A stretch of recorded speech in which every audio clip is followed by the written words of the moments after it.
Good morning, VI.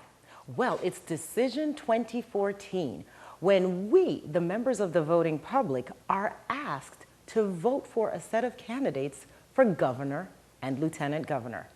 Well, on Good Morning VI, we are making your job just a little bit easier by bringing you up close and personal with the candidates. On today's episode, we meet Ken Mapp and Osbert Potter. So stay tuned, only on Good Morning VI.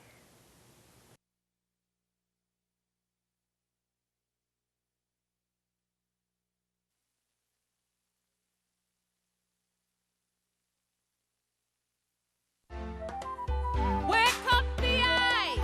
It's time to tune in. Yeah. This is the day the Lord has made. Rejoice and be glad in it. Yeah. Hey! Good morning, VI. Good morning. Wake up. It's time to tune in. Good morning. This is the day the Lord has made. Good morning, VI. Good morning. Wake up. It's time to tune in. Good morning.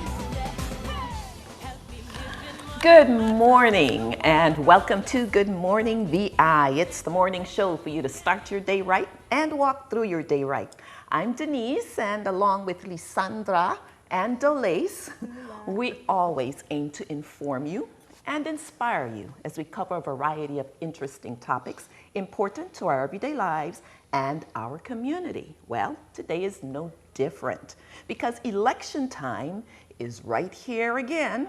And we have some really important decisions to make when we vote. So today's show is a part of a special series of Good Morning VI where we're meeting our gubernatorial candidates. Today, we get up close and personal with Kenneth Mapp and Osbert Potter, who are candidates for governor and lieutenant governor. Right, Lisandra? Yes, as you stressed, important decisions to make. Important And that means that we decisions. really need to get to know who we're voting for. Yep. The only way to do that is to talk to them, right, and meet them. Exactly.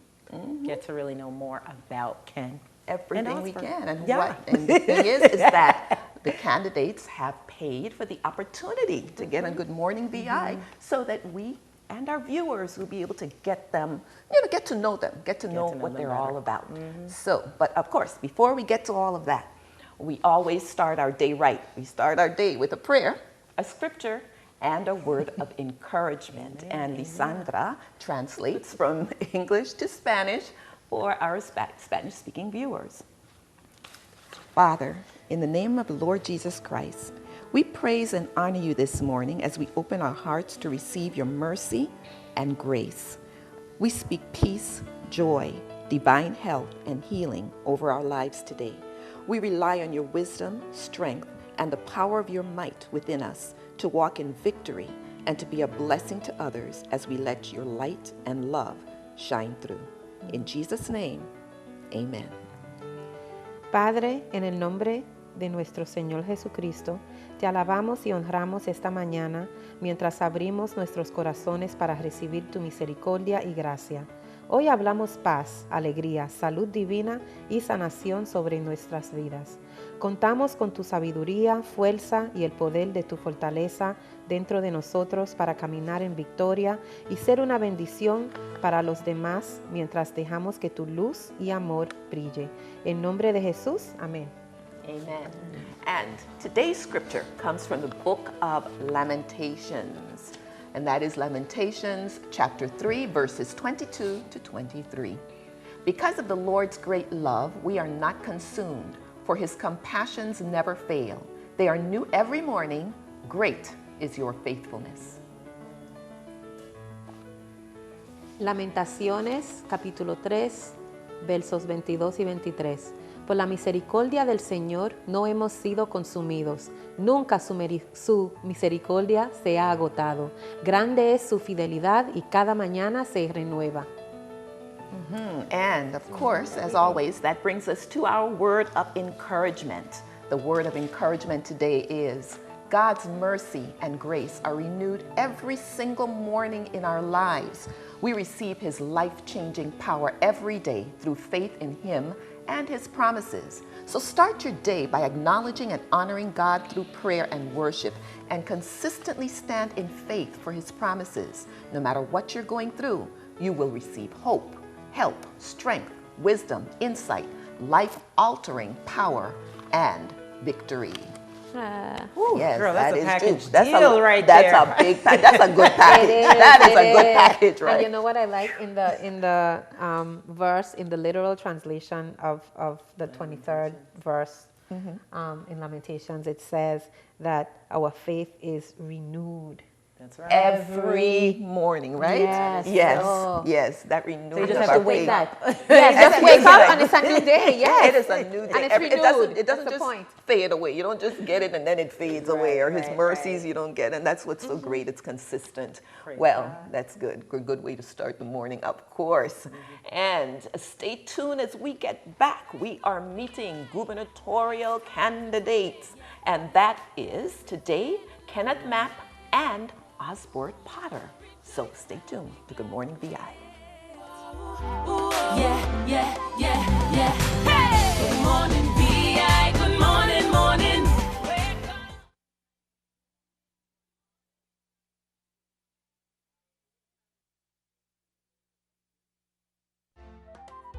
Wake up, VI. It's time to tune in. Yeah, yeah, yeah. This is the day the Lord has Welcome back to Good Morning VI, where we're already talking to candidates for governor and lieutenant governor, Ken Mapp, who's okay with Kenneth Mapp as well, and Osbert Potter. Welcome, Good morning, gentlemen. good morning, good morning. Great to have you here. And you know, we're really excited because guess what? We know the political agenda, but do we really know the men behind the political Yes. agenda? And that's what we want to get to figure out today. Well, So, first, if tell I me. may, Yes. I want to say a wonderful good morning to you and the viewers, but I want to tell you that the way you opened the program is just so inspirational, and I really want to commend you young, beautiful ladies for what I you're love doing. the young, I love the young and the beautiful. Yes, really. Thank you. I was really moved by that. Oh, Well, thank you. Thank you for being here. yes.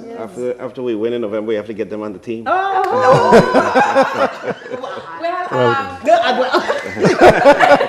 We'll just say young and beautiful. But anyway, so I mean it sincerely. I know you really, do. I I know was you really do. moved. So thank you for that opening. Thank you. We're glad to know Yes.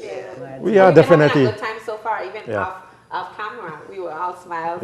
And Yes. we are indeed happy to be here. I see the program and I enjoy it. oh, good. So Thank I, you. And I know these ladies, so so you don't mind talking to us? I don't mind talking to you. Yeah, because they looked all shy, like, oh my goodness, what are they going to ask us? Yeah, we're not asking anything bad. No, but you're. I know you're from St. Croix, right, Yes, Jen? yes. So you were born and raised on St. No, I was born in Brooklyn of Crucian parentage. You know, my family did that flight to America in the 40s, and my mother got married in 1950, and a slew of us came down in the 50s. I was 55, and at 5 years old, so 1960, my mother sort of got tired of my father and changed the lock on the doors. You'll say you want to get personal. It happens. It's real. That's And right. I wanted to go back to school and work full time, so our grandmother brought us to St. Croix, and they were farmers, so we started on the farm at 1960, and you can only imagine the adjustment of a 5-year-old from the streets of Brooklyn, New York, with subways and buses and Yes, the to Kenmore see. Theater, Oh, and yes. coming to Estate Rattan with goats and sheep and chickens and ducks. Wait, so you used to catch the chickens on Sunday and wring the neck? No, not at 5 years old. That wasn't your role, but you had to get the eggs out the fowl house, and you had to clean them, and you couldn't be breaking them. And then you had to tie the goats out, and you know, my uncle would milk. You go with your uncle, and they milk the cow. That's how breakfast was started. He'd bring the bucket of milk up, and they put it on the stove and boil it, and you get your cream and wheat or your cornmeal porridge. Oh, God. I love the corn Was it porridge. good for you though? Was that a fond Yes. memory for you when you made the transition? It became a fond memory. It became- a fond. He was fine. I'm just being honest. It became a fond memory after I moved to New York. About 3 years in, I realized that the way we were raised was really very powerful. While we were going through it, my brothers and I, and my grandmother, my family they're devout Methodists, so we were in church all the time. Okay. And with all the work we had to do on the farm, and there was no running water. I'm just being kind here. There were no bathtubs and showers and water. There were no cisterns. Water came out of a barrel. And we used to say, what did we do that we were banned to this God-forsaken place? No street lights. Looking back, would you say those were the good old days? No, they were character building days. I am one of 71 grandchildren on my mother's side. Oh, wow. And I am proud to say that more than 90% of us are very successful and very productive. Wonderful. And I know just about all my cousins and my aunts and uncles, because when we traveled back to New York in the summers, you had different times in the summer. You had to sleep in different homes so everybody could get to know everybody. And after we left, and as we graduated, we just got on the plane. It was time to go. And 3.5, 4 years after, we just started coming right back and realized that these people know what they were doing. Yeah, this was a treasure. Yeah, they prepared us. values. I was 18 years old, had my own car, had a bank account, had my own apartment. And I was in the police department in New York City and was working with people who came from families with money and 2 parents, and they weren't doing very well. You saw the difference? Exactly. Yeah. So what kind of values do you think were instilled then from your family that caused your, Singularly, respect and integrity. To be very respectful of others and command respect. And respect is earned. Right. So if you don't give it, you can't get it. But if folks sort of disrespect you, you've got to put a stop to that immediately, regardless of who it is. And integrity is the cornerstone by which you exist. That's right. Your word. Yes. And I am humbled tremendously by the experience that the people of the Virgin Islands have afforded me. I got elected on my 27th birthday, so I've been doing this a while, and my career... And you were elected to what posts? As a member of the legislature. Yes. I was the young kid, really. If you just see the pictures, I was there with the former Senator Roebucks and Lloyd Williams and, the Hugo Denises and John Maduros. And these are people we heard about in high school. And my life, God has been very good to me. I've had a career that I believe if I was born in middle America, being black and coming from the family I came, I would never have had this experience. So I'm very humbled by it. And notwithstanding what the controversies may be surrounding me, I really thank God, and my family is very proud that no one ever goes around and accuses me of lying and cheating. All the things that you can be called. Okay, so Osbert, what's your character building story? Tell us. Yes. Were you on the farm as well? Close to, but let me go back and tell you a bit about me. My parents are from Antigua. As a matter of fact, my mother was actually born in Santo Domingo. She was actually born there, but she didn't spend any time there. She left there at age 2 and went to Antigua. My father was a police in Antigua, and during that time they used to rotate the police officers through the different Caribbean islands. So my father then came to Tortola. Okay. That's where I was born. I was born in Tortola. Okay. I have 2 older brothers that were born in Antigua. How many brothers do you have? Yes. Well, listen, It's one number. It's just a number. let me tell you. I'm going to tell you this way. When I came to St. Thomas at age 10, my parents brought 7 brothers and a sister down. So 8 of us came from Tortola to live in St. Thomas. And at age 10, I came to St. Thomas. I went to the Lockhart Elementary School.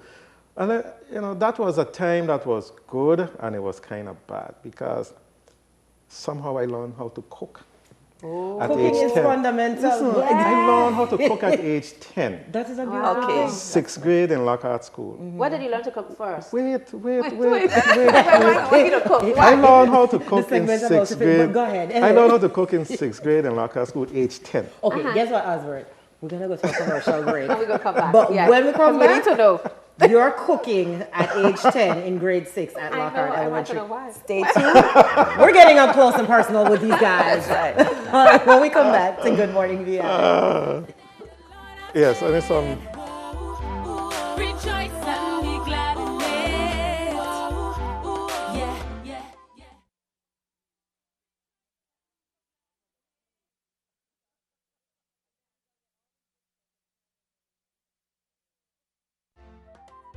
Wake up the eye.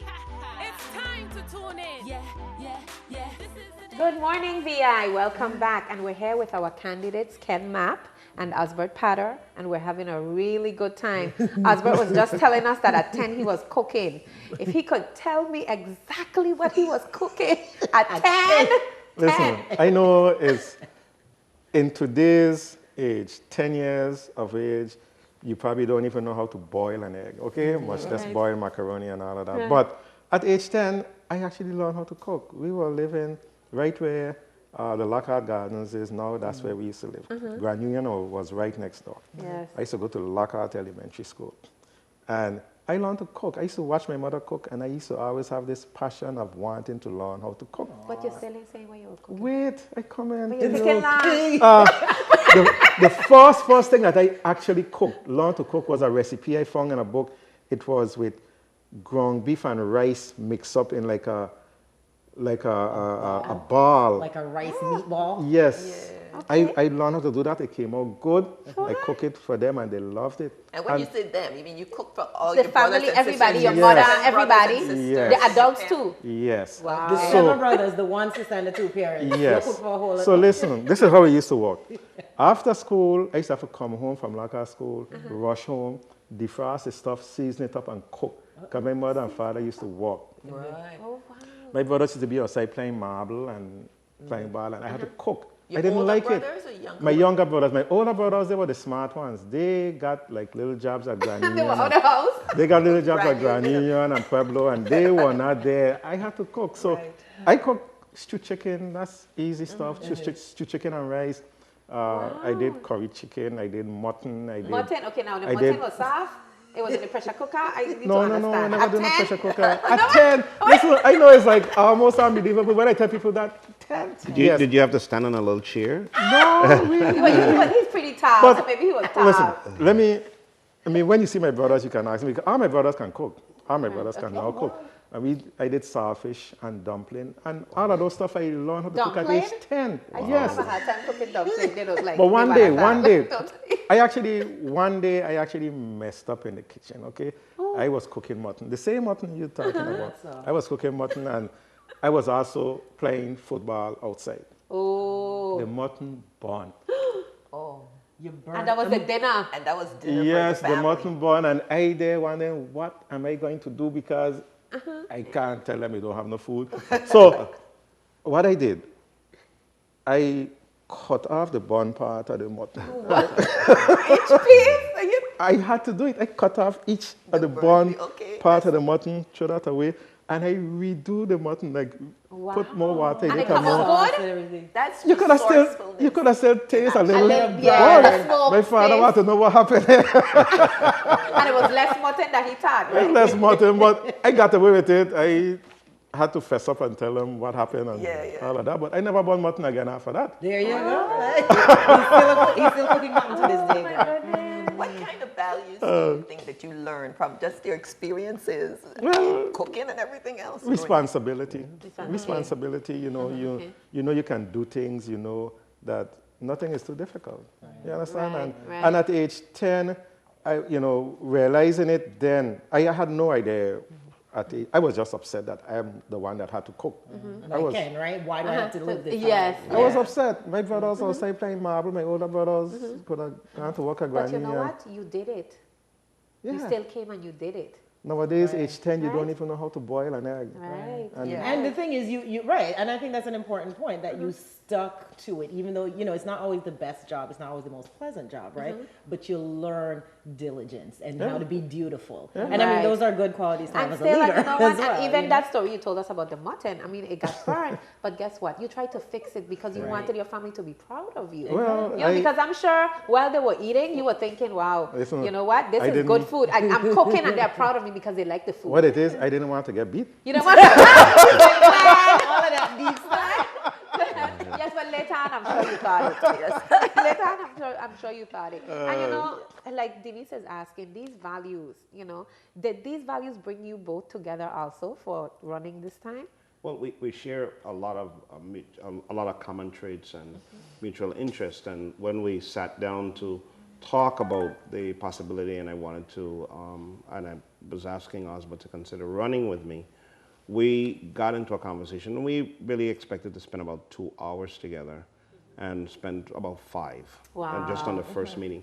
And amazingly, in the entire time, we talked about what's going on in the territory and the issues, and how we think they ought to be addressed, and how we would address them, and governance, and how we think are some of the weaknesses in governance, and the inability really to get people to the table and to participate in the community growing and development and governing, and how, you know, we would want to drive people into be able to come to help and deal with the problems in the community, because we really recognize, and we say all the time, that there is no one or no entity going to come into the Virgin Islands to rescue us.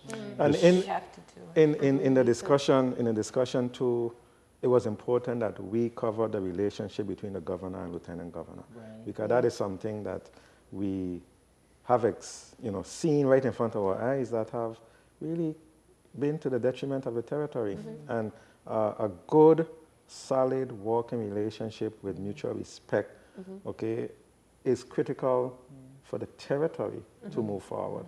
And we have a very good understanding and you both have and a commitment political past. You to both that. have been in We've served political in office we've before, served in right? the legislature together. Okay. And Oh, wow. Yeah, yes, the same at the So you 20 work, yes. and on opposite sides of the aisles, but came together on a number of pieces of legislation that were of great benefit to the people in the community. And I took the opportunity in the initial discussion to talk about my experience as lieutenant governor, and what I thought the pros and the cons of that experience was, and the learning that it gave me to recognize that as a governor, the role that you really have to play in the relationship, in setting the stage that the rest of the government and the community understand that the lieutenant governor is an entity and it's a person that must be respected, that has a role very well codified. The lieutenant governor is not a subordinate of a governor. Is not, the governor doesn't supervise the lieutenant governor. Right. We are partners in a political effort to lead the community to a better place. And to complement each other. That's correct. You know, And I have to say now, back to the personal. Osbert does that very well, because I don't know why I really say that I've been doing this a long time, and I have to concede that in my life, certainly I have made mistakes. I have handled things in my political career, maybe in ways I ought not to have handled them. And when I look back in reflection, if I had the opportunity to do some do-overs, I clearly can tell you I would do some things differently. And so I have this, some folks have this perception about me that I'm sort of a little unapproachable. So we see in our experience that a number of folks go to Osbert and sit with him. Get and to you. But I'm as open as a book. But more approachable. But I'm complimented by that reality, and it works very well for us. Wonderful, wonderful. And you know what? We'll talk a little bit more to you when we come back right here on Good Morning VI with Ken Mapp and Osbert Potter. So stay tuned. It's time to tune in. Yeah. This is the day the Lord has made. Whoa. Rejoice and be glad in it.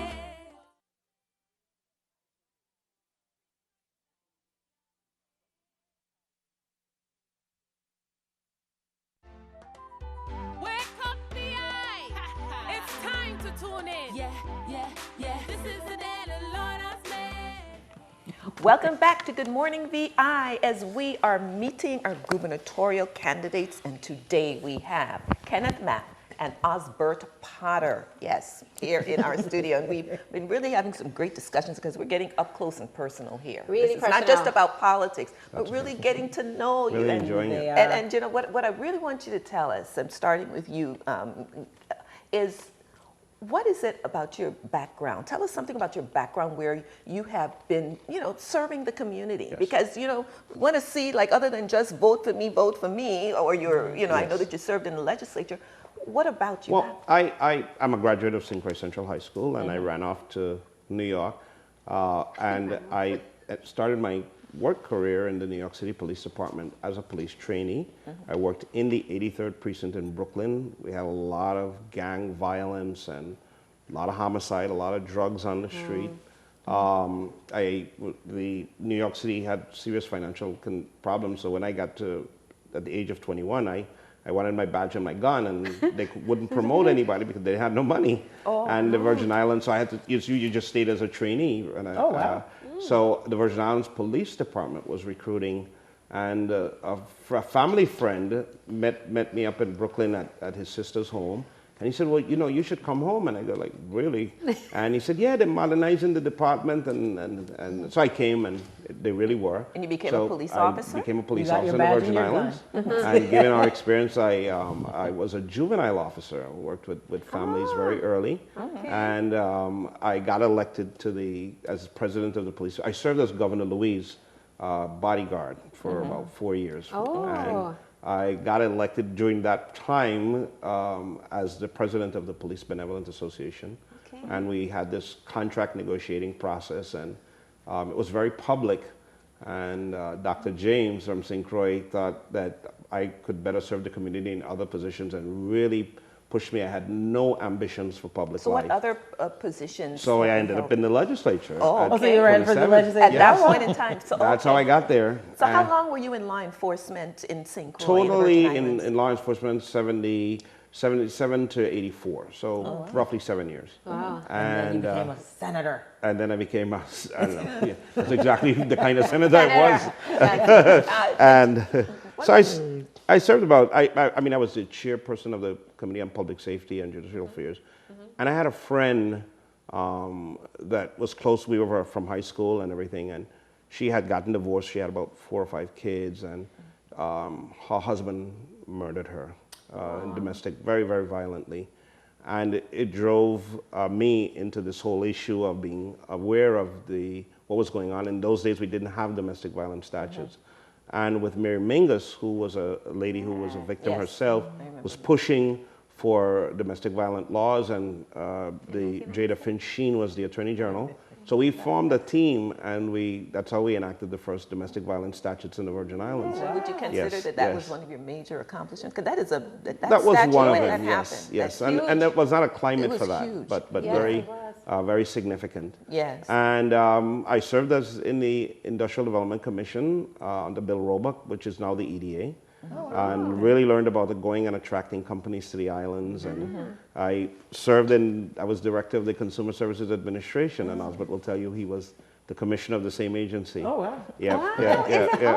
So this is like following each other, just like, what is that? And I like, they're political creatures, right? So I'm the senator, you know, commissioner, then I'm senator, then I'm lieutenant governor. Then, you know, that's good. That's Yes. good. You had an active public life. Yes, and Something then where and I was lieutenant governor and commissioner of insurance what? and chairman of the banking board, and I got an opportunity without completing. I used to go to UVI at night, and I'd been in New York City Community College. I was going to ask you, where in between were you able to even, you know, I used to go to school at night because I really wanted to be an attorney, so I was going to get my undergraduate degree and go to law school. And I never was able to complete my undergraduate degree. And I went off to Harvard University on an executive program as lieutenant governor. And I just inquired about, you know, the possibility of coming and doing an undergraduate degree. And the lady that did all the intake work for the executive program said, but you have a very extensive public background. Yes. And the short of it is that there were a number of things that happened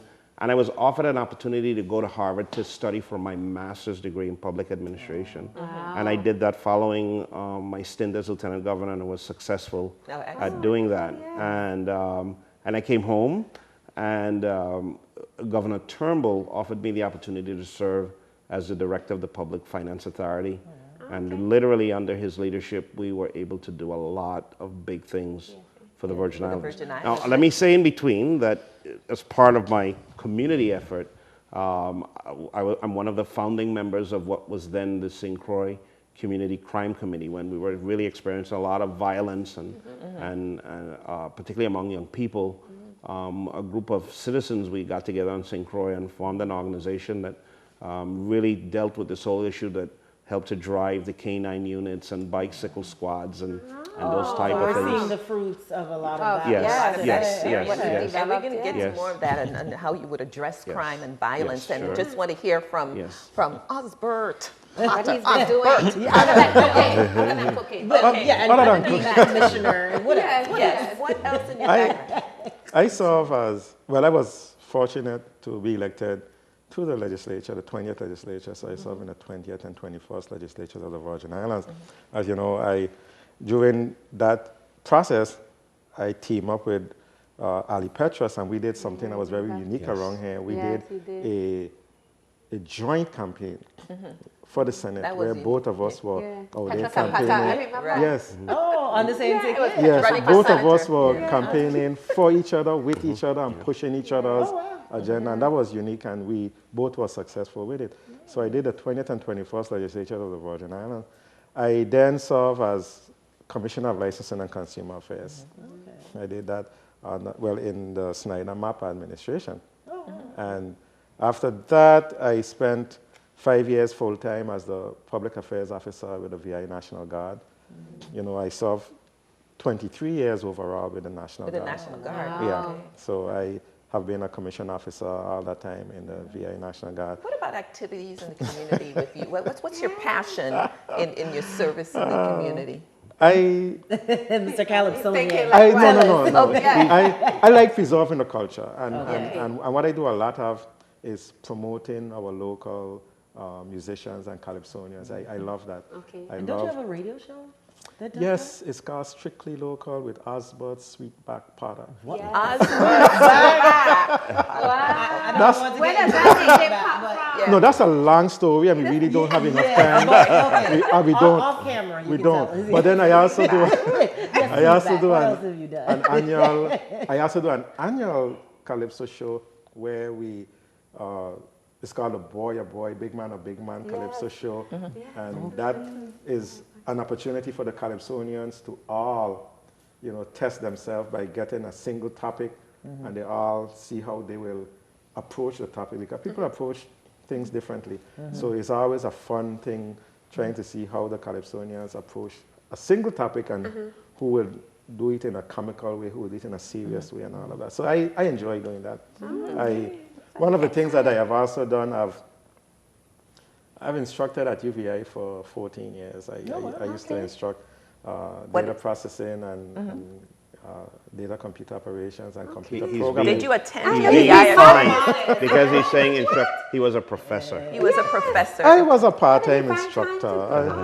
And did you? And the thing that I like most about that is I have former students who now own big, thriving computer businesses. Excellent. And that's how they got their introduction. As a matter of fact, there are two gentlemen that I am so proud of out of St. Croix that own Omni Systems. They were my students. That's excellent. And we have to break away. And of course, we're coming right back because we're going to continue with that, and particularly about how you plan to tackle some of the problems that we're facing, if you become governor, lieutenant governor. So stay tuned to more on meeting the candidates, Kenneth Mapp and Osbert Potter, when you get back on Good Morning VI. It's time to tune in. Good morning, morning. This is the day the Lord has made. Good morning, VI.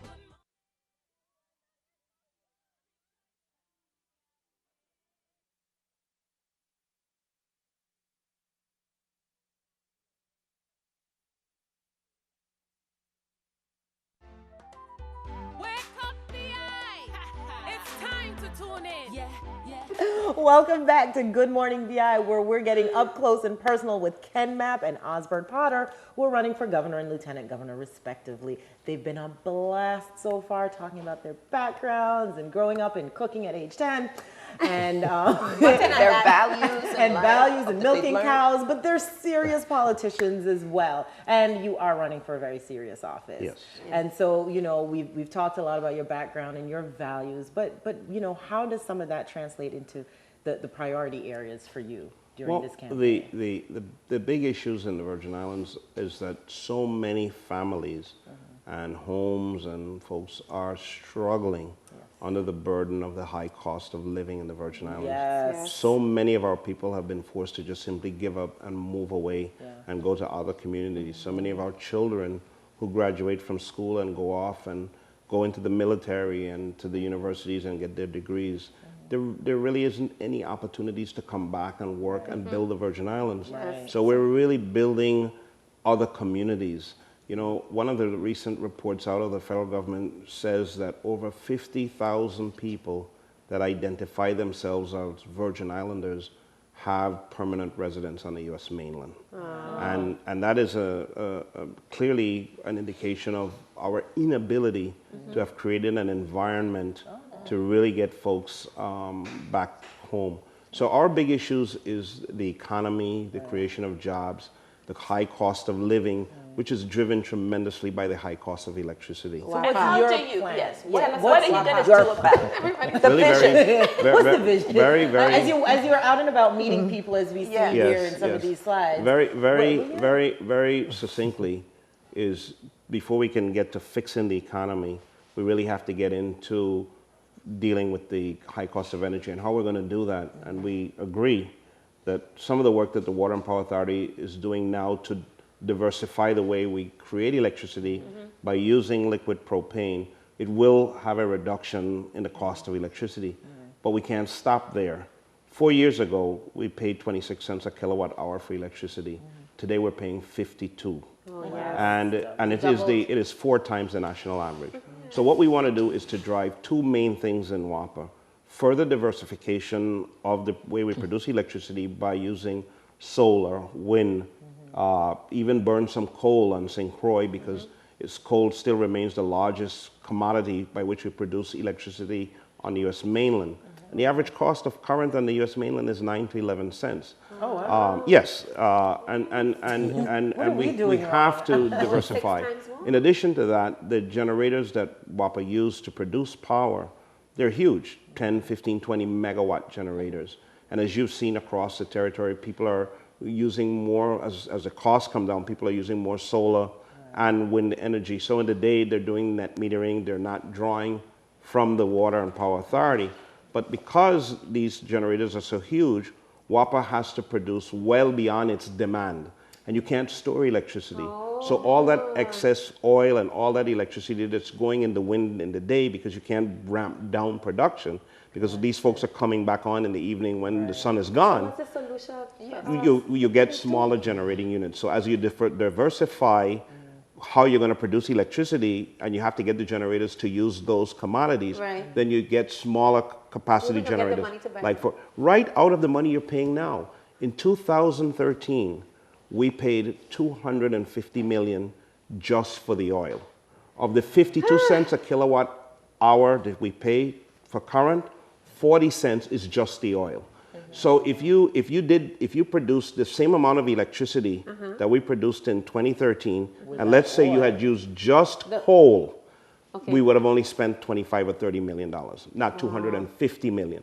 So you can amortize, as we did in the Public Finance Authority, the generators and the smokestacks you need, and still bring down the cost of electricity and give the community a savings. You don't have to find any new money. Okay. The excess burn, the excess fuel, the lack of electricity purchased in the day means that WAPA is dumping about $60,000 in cash in the air every single day of the year. So it's about increasing efficiency. Efficiency Right. Yes. and diversifying how you produce electricity and the fuels you need to do that. And how As the does that- cost of the platform for renewable energies come down, then you get off of the fossil fuels and go more renewable. And And when- of course, it's important. How does that impact improving the economy and the problems that you Because you it first reduces the addressed. cost of living. Right. It reduces the cost of the conduct of business. Yeah. It creates opportunity and allows investment. E-commerce is a powerful generator for the Virginians. It will be the next big industry that will transform lives and create a whole new upper middle class community. It is the young folks are so attracted to technology Yes. that it will motivate and inspire people for training and education. It pays well, but it can't survive even with our ability to offer a 90% reduction on your federal income tax obligation. The cost of energy and the cost of doing business in the Virgin Islands is so high too much. that it'll eat up the incentives. Right, So right. the cost of bringing the cost of living down and the cost of energy down then creates the opportunities for economic growth in the When Business you, to flourish. when you look at it, in a simplified fashion, if a small business has 8 employees and their light bill is whatever, 4,000, 5,000, and that has been a reality, sometimes you find, okay, I got to send 2 of you home. That's Yes. two. That's how That's- we- To keep the That's lights 2 on. breadwinners Right. that now have to go to the unemployment lines. That's two sets of income tax Yeah, that the that's right. personal income tax that the government does not get, and that multiplies. Reduces You're the right. services that are That provided in the business. multiplies, morale okay? gets low, So yes. when you break it down to the simple denominator, that is what has transpired throughout the Virgin Islands because of the cost of energy. That And is you know what, that Osbert, down- that is a very vivid, simple, and clear picture of what's going on here. You're right. If I have to send 2 employees home, it has a ripple effect. 'Cause you gotta keep the entire power economy. on. And so you're right. Just fix, and it's a huge problem. Yes. But to fix that Whopper problem Yes. would solve so many. So many. other problems. That's right.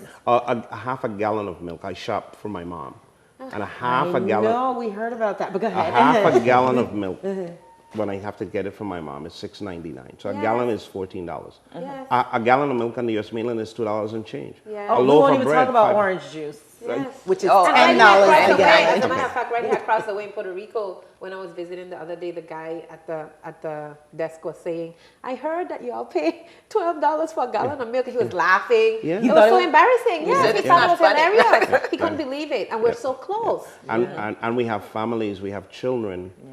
that are going to school in the morning from homes that the system cover is off the floor and there's a bucket and a rope Because and there's they don't wanna candles use and the lanterns power. because they can't afford the power, so they just Yes. they let them disconnect it because I can't feed you. I have lights. It's a quality of life It's issue. amazing It's how a the big energy quality issue- of life yeah. issue. So it's Energy almost like issue. we're back on the farm again, isn't it? Well, and we had power then. when Whopper went, we had to find the kerosene lamp, but you know. Doing it now just because. I know it's a necessity, right? But anyway, stay tuned when we come back. More with Ken Mapp and Osbert Potter, governor and lieutenant governor candidates, respectively, only on Good Morning VI. Rejoice and be glad in it.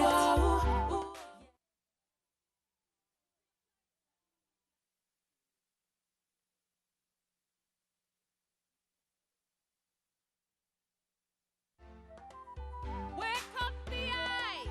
It's time to tune in. Yeah.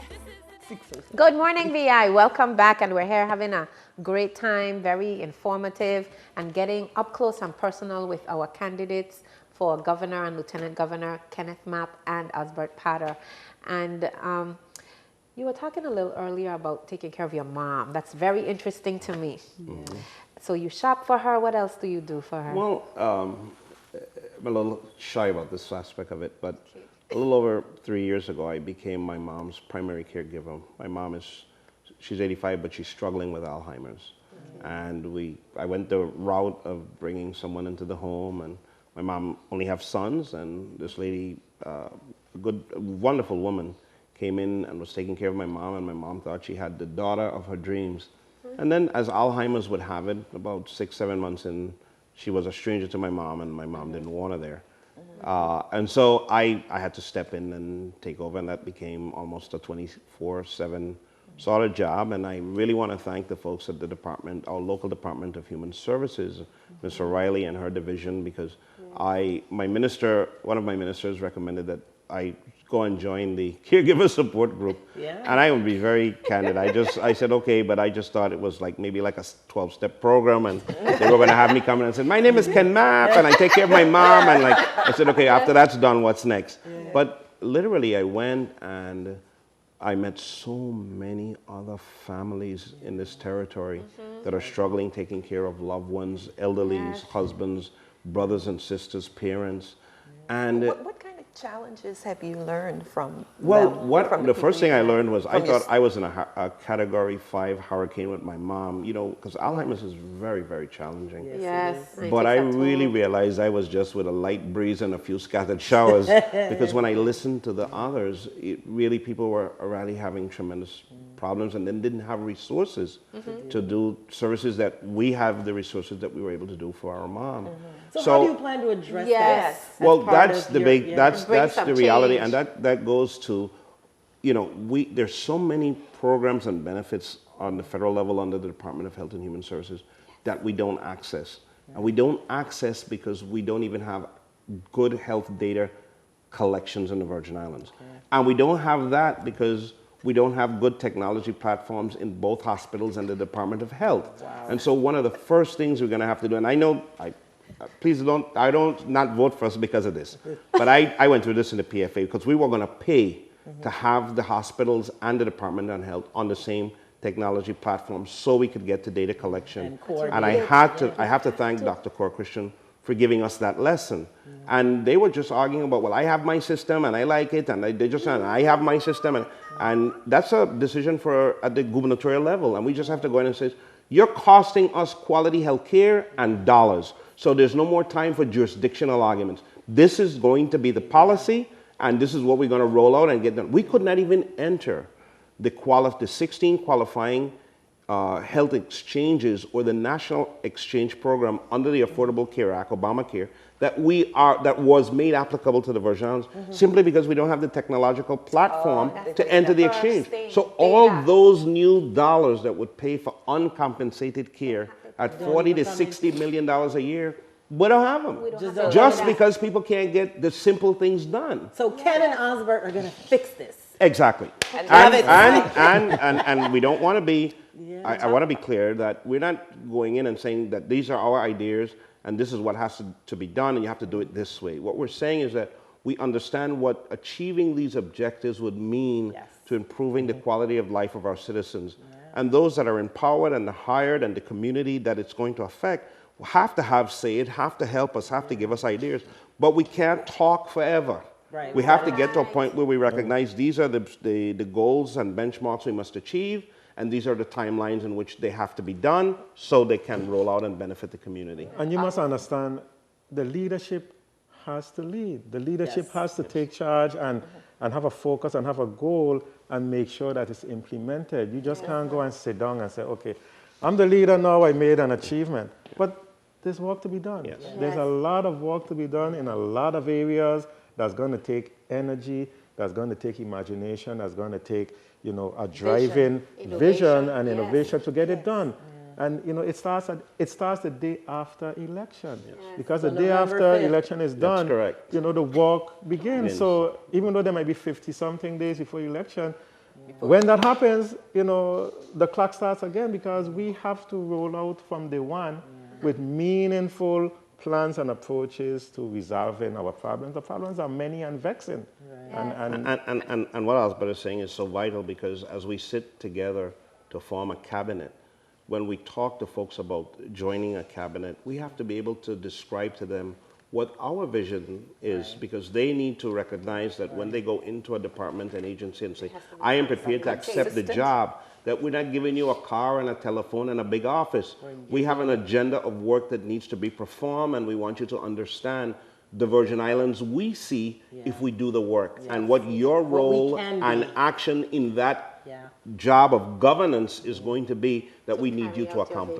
And they will and must be held accountable. Accountability. They That was have just to. coming They have to. They must be. accountability.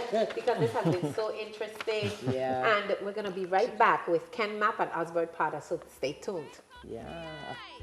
It's time to tune in. This is the day the Lord has made. Rejoice.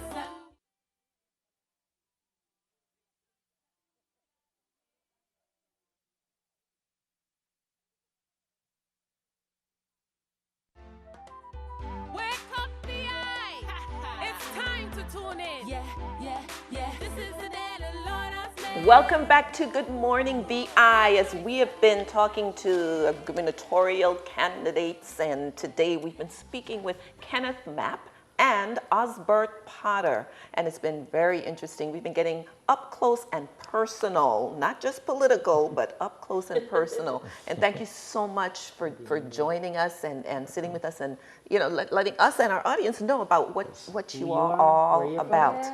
And I wanted to give you the opportunity, and I'll start with Mr. Potter here. Give you the opportunity to just say, tell our audience about your candidacy, your passion, about facing this responsibility, and what's important to you, and what you think your vision is for these islands. Well, first of all, I want to thank you again for having us here. Mm-hmm. I think this is the most critical election that we'll be facing in quite a long time.